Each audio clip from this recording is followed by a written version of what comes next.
तो hello friends, welcome back to my channel. और friend, जैसा कि आपको पता है कि आज एग्जामिनेशन मशीन लर्निंग का था और मशीन लर्निंग के पेपर की रिव्यू को हम लोग स्टार्ट करने वाले हैं। और पेपर काफ़ी बेहतरीन रहा, इसके बारे में हम लोग पूरी जानकारी लेंगे और देखेंगे कहाँ कहाँ से क्वेश्चंस आए थे, किस तरीके के क्वेश्चन आए थे जो कि हमने इंपॉर्टेंट क्वेश्चन के तौर पे जो प्रोवाइड किया था और जो हमने नोट्स दिया था वो सारे क्वेश्चंस आपको इसमें देखने को मिलेंगे। ओके, तो किस तरीके से आपने क्वेश्चन को अटेम्प्ट किया होगा उसके बारे में बात करेंगे। सबसे पहला क्वेश्चन आपका है मशीन लर्निंग के टाइप आपको लिखने थे, तो आप इसमें तीनों टाइप लिख सकते थे, सुपरवाइज, अनसुपरवाइज एंड रेनफोर्समेंट। तीनों मशीन लर्निंग के बारे में आप लिख सकते थे, सारे फंडामेंटल सारे उसमें आपको कवर अप कर देने थे। तो अगर आपने लिखा होगा तो 7 मार्क्स आपको मिल ही जाएंगे। अगर 7 नहीं भी मिलता है तो मान लीजिए कि 5 मार्क्स आपको यहाँ से मिल जाएंगे। 5 नंबर यहाँ से आपका कंफर्म हो गया।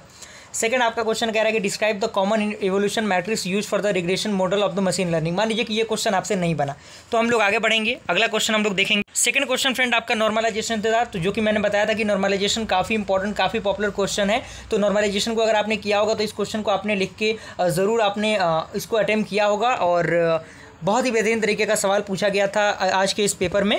अगला क्वेश्चन फ्रेंड आपका एक्टिवेशन फंक्शन से था, जिसमें आपका क्या था, सिग्मोइड एक्टिवेशन फंक्शन और रिलो एक्टिवेशन फंक्शन। तो इन दोनों फंक्शंस के बारे में आप इजीली लिख सकते थे, कोई बहुत बड़ा रॉकेट साइंस इसके अंदर नहीं था। लेकिन एक बात मैं आपको कह देना चाहता हूं कि इस तरीके का पेपर शायद ही आपको कभी मिले, इस तरीके का पेपर, क्योंकि काफ़ी बेहतरीन क्वेश्चन और पूरा थ्योरेटिकल पार्ट आपको इसमें पूछा गया था। अगला आपका था ग्रेडियंट डिसेंट। मैंने बताया था कि one of the most important and the popular concept of the machine learning gradient descent. अगर आपने ग्रेडियंट डिसेंट पढ़ा होगा, अगर आपने नोट्स को भी एक्सेस किया होगा, अगर आपने उसमें पढ़ा होगा तो आप ग्रेडियंट डिसेंट को ईजिली बना के आ सकते थे। और साथ ही साथ रेगुलराइजेशन को, जो कि मैंने नोट्स में दिया था, रेगुलराइजेशन उसमें था जिसमें आपका L1 रेगुलराइजेशन और L2 रेगुलराइजेशन दोनों रेगुलराइजेशन था। तो 14 नंबर के क्वेश्चन यहाँ से आपके फिक्स हो गए।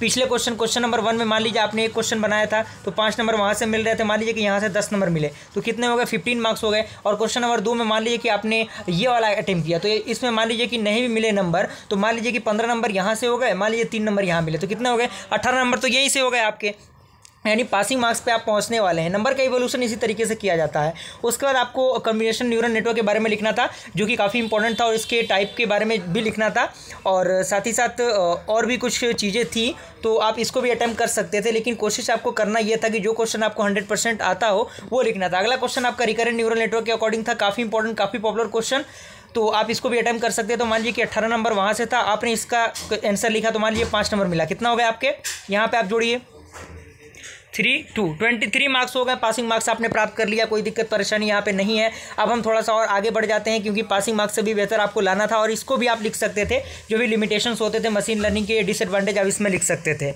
और ये क्वेश्चन जो था सपोर्ट वेक्टर मशीन, जो कि मैंने बताया था कि सपोर्ट वेक्टर मशीन एग्जामिनेशन में आना ही आना है, तो सपोर्ट वेक्टर मशीन भी आपके एग्जामिनेशन में पूछा गया। तो मान लीजिए कि इसमें 7 नंबर में ही मिलते हैं, 5 नंबर ही आपको मिलता है। तो 23 वहाँ से आपको मिले थे, यहाँ पे कितने थे, 5, तो कितने हो गए 28, 28 नंबर आपने ले लिया, पासिंग मार्क्स आप क्रॉस कर चुके हैं। और इस क्वेश्चन को भी आप अटेम्प्ट कर सकते थे, जिसमें आपका क्यू लर्निंग है, बैक जो आपका मार्कअप डिसीजन प्रोसेस है, कॉन्वेक्स ऑप्टिमाइजेशन है, तो किसी दो ही पे लिखना था तो आप दोनों पे लिख सकते थे, तो कोई दिक्कत परेशानी इसके अंदर नहीं होती। तो सारी चीज़ आप देख सकते हैं, नोट से बहुत सारे क्वेश्चन डायरेक्टली पूछे गए, इंपॉर्टेंट क्वेश्चन से बहुत सारे क्वेश्चन डायरेक्टली पूछे गए हैं। अगर आपको नहीं लगता, आपको लगता है कि क्वेश्चन नहीं पूछे गए हैं, तो कहीं ना कहीं आपके देखने का नजरिया थोड़ा सा आपको चेंज करना होगा। तो अभी भी आपके पास 3 सब्जेक्ट बचा हुआ है, 3 सब्जेक्ट का जल्द से जल्द नोट्स को एक्सेस करने की कोशिश कीजिए और पढ़िए, क्योंकि बहुत ज़्यादा जरूरी है वो सारे नोट्स आपके एग्जामिनेशन के। और मैं पूरी उम्मीद करता हूँ कि आपने बढ़िया तरीके से मशीन लर्निंग के पेपर को लिखा होगा। कमेंट में जरूर बताइएगा कि पेपर आपका कैसा गया। मिलते हैं फ्रेंड्स ऐसे इंटरेस्टिंग वीडियो के साथ, तब तक के लिए थैंक यू।